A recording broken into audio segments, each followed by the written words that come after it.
Hi friends.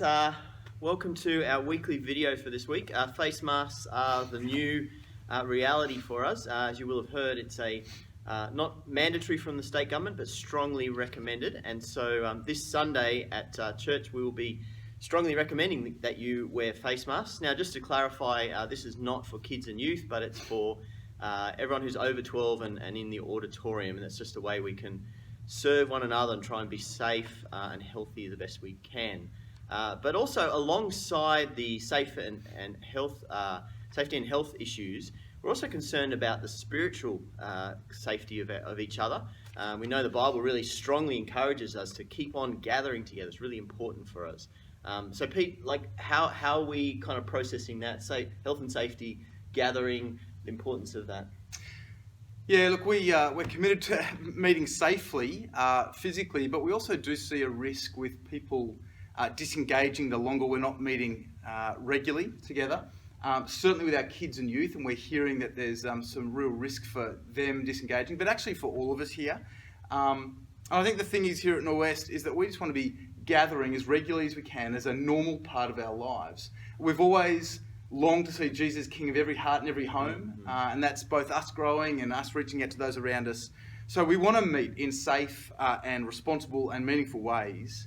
The whole thing with COVID is nothing's been convenient. The whole thing's been so tricky, and I guess you're going to hear some opportunities today to be sacrificial, and that just flows out of what we always know here, what we looked at in the sermon on Sunday, that actually our life of devotion to the Lord Jesus means that we will sacrifice for one another, for the Lord Jesus, that we might all grow in him.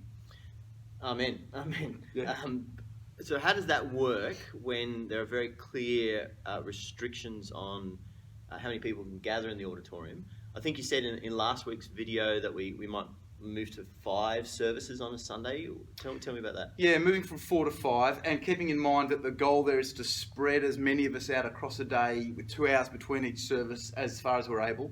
Yeah, so the new times that we're looking at and that we want to put before our people to try are a new 8:30am, a 10:30am, a 12:30pm, a 4:30pm, and a 6:30pm. Okay, so 8:30, 10:30, 12:30, 4:30, and 6:30. Right. Okay. And what are the kind of shape of those? Is it like families in the morning? How's that? Yeah, look, so very similar to what we've always had, and our encouragement would be this to our people, that if you have been regularly attending 9am, that you would strongly consider making 8:30 your home for the next season, or 12:30. If you've been at 10:45, that you'd make 10:30 or 12:30 your home. Now, 12:30 is that new service. There'll be a kids program at that, same as 8:30 and 10:30, so 3 kids programs. We're also moving our Mandarin translation, to the 12:30 service. And it's pretty exciting because we think down the track, actually, there's some real scope for that 12:30 service to transition into a Mandarin ministry. More about that later. 4:30 is where we would hope 5pm to attend, and 6:30 would be where we would hope Chapel Lane to attend. Okay. It's worth saying that if people are listening and they think, well, we don't mind where we go, perhaps you haven't got kids and you don't need the kids programs, we would say, can you consider making 12:30 a slot for you, because that will relieve some pressure in some other tight spots across the day. But it's also worth saying, James, that here at Norwest, we never come back and say to people, put pressure on people. We won't question decisions you make, and that's because here we know people pray about these things. Their hearts are missional. They love to see their kids grow to know Jesus. They're thinking about inviting their neighbours along. They're thinking about the friendships they're in where they can encourage people. So we know people will make prayerful, wise decisions, sacrificial decisions, and our responsibility is just to put the request before people and then leave it to them, and between them and their family and God to work out where to land. Yeah. Now, if it those crunching the numbers in their head as we talk, we'll be thinking, well, okay, how's that all going to fit? We're going to use a ballot, or is it first in, best dressed on a Sunday? How are we going to start to help people navigate towards, which services they might fit into? Well, it won't be a ballot.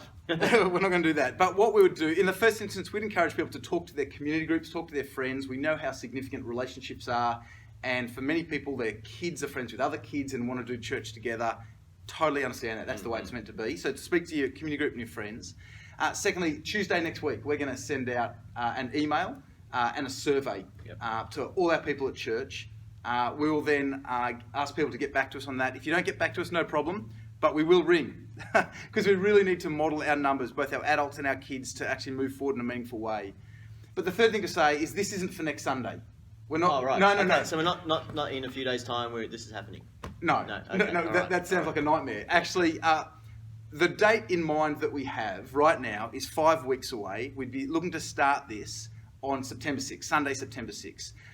But we know with COVID that 24 hours feels like a lifetime. 5 weeks will feel like an eternity. We need to draw the line in the sand. We need to say, okay, well, let's work towards that goal, that date. But if we keep needing to move it back because that's what the safe, responsible thing to do is, well, that's what we have to do. Yeah, and we know. I mean, we've been so blessed with how God's provided technology, and we've been able to stream when there's only 4 in the auditorium. We've been able to work with 10, with 50, with 100. Yeah. So we trust that God will continue to provide what we need in order to keep on proclaiming Jesus during this time to lots of people. The other thing, I guess, during this time is that there's a lot of, as you said, a day is a very short period of time in COVID. A lot of uncertainty, a lot of change for everyone. And many of us are just looking for stability and a bit of kind of a roadmap and some certainty for the future. So are these 5 services we'll just use as a bit of a pragmatic thing until COVID's finished, and then we'll just go back to what we did before? What might the next 12 months look like for Norwest? Yeah, thanks, James. We just think that actually one of the ways to reduce anxiety within a community is to bring a sense of normalcy and stability, even in a time of great flux. And so what we are proposing, what we'd like to do is put in place this new shape for 12 months, just so we actually can all breathe and say, okay, so that's what the next year's going to look like for us. But it may not all work, and so we need to keep praying and thinking, speaking and listening to our church to hear where it lands. The interesting thing is it'll be fascinating to see where God brings growth, what does actually work and what doesn't. But it's also worth saying that actually 6 months before COVID started, we were talking about a 5-service model. So maybe in God's kindness, this has been something that's enabled us to move towards that. But no, 12-month trial.